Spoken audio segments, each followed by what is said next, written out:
भक्तों, आप सबको मेरा सादर प्रणाम।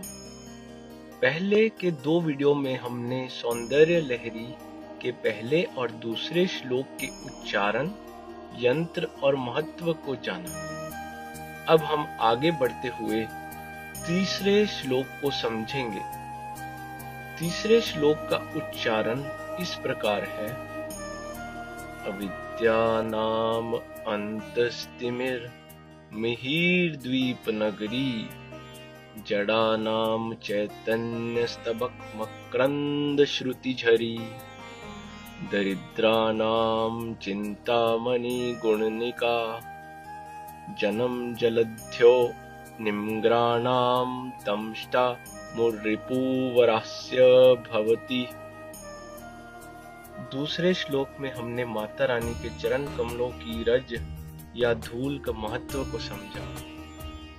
इस तीसरे श्लोक में शंकराचार्य जी उसको और विस्तार से बताते हुए कहते हैं, इस धूल, माता रानी के चरण कमलों की जो धूल है, ये एक अज्ञानी के लिए, जिसके मन में अविद्या से अंधकार छा गया हो, उसके लिए सूर्य की रोशनी का महाद्वीप है।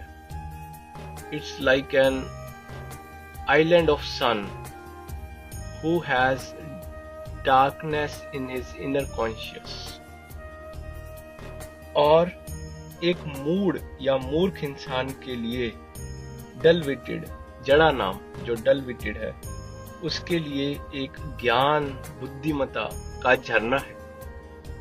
ये झरना भी ऐसा है जो कल्प के पेड़ के फूल के शहद से बना हो, ऐसा झरना।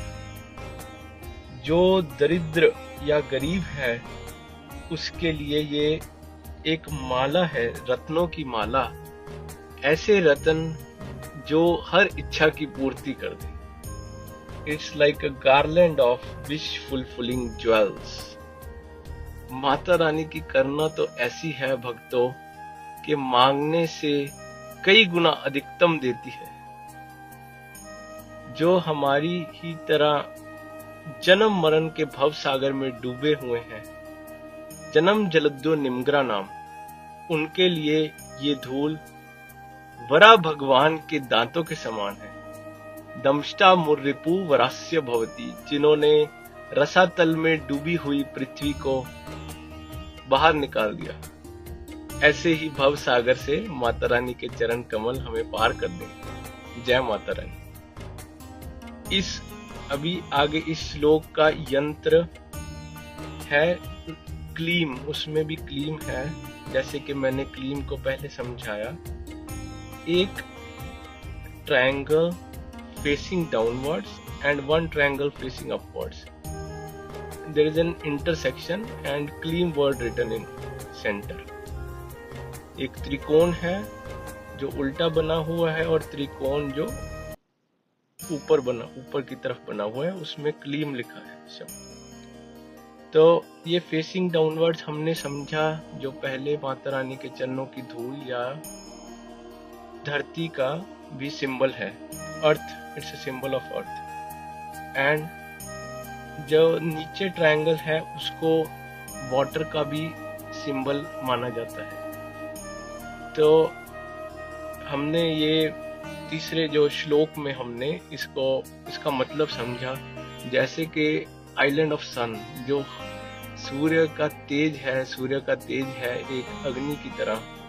वो अभी जो ऊपर का ट्रायंगल है वो अग्नि को रिप्रेजेंट करता है और एयर को रिप्रेजेंट करता है। जैसे हमें रसातल में डूबी हुई पृथ्वी को बाहर निकाला एयर में, ऐसे ही fire and air facing upward. तो ये नीचे से लेके हमारे मूलाधार चक्र से मणिपुर, स्वादिष्ठान और अनाहत चक्र, यहाँ तक ये 4 एलिमेंट्स कवर हो जाते हैं। धरती मूलाधार, फिर आगे अग्नि, फिर उसके ऊपर पानी और फिर एयर।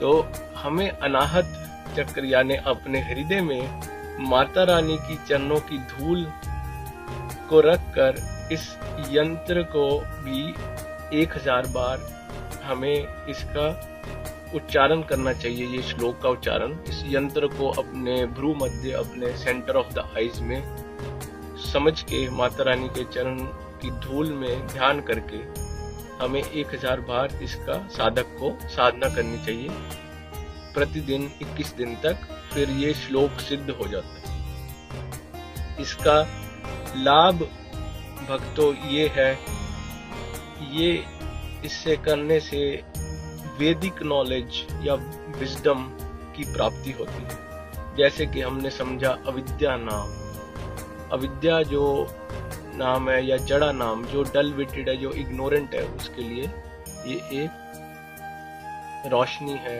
एक झरना है। तो इससे हमें वैदिक नॉलेज मिलेगी, की प्राप्ति होगी।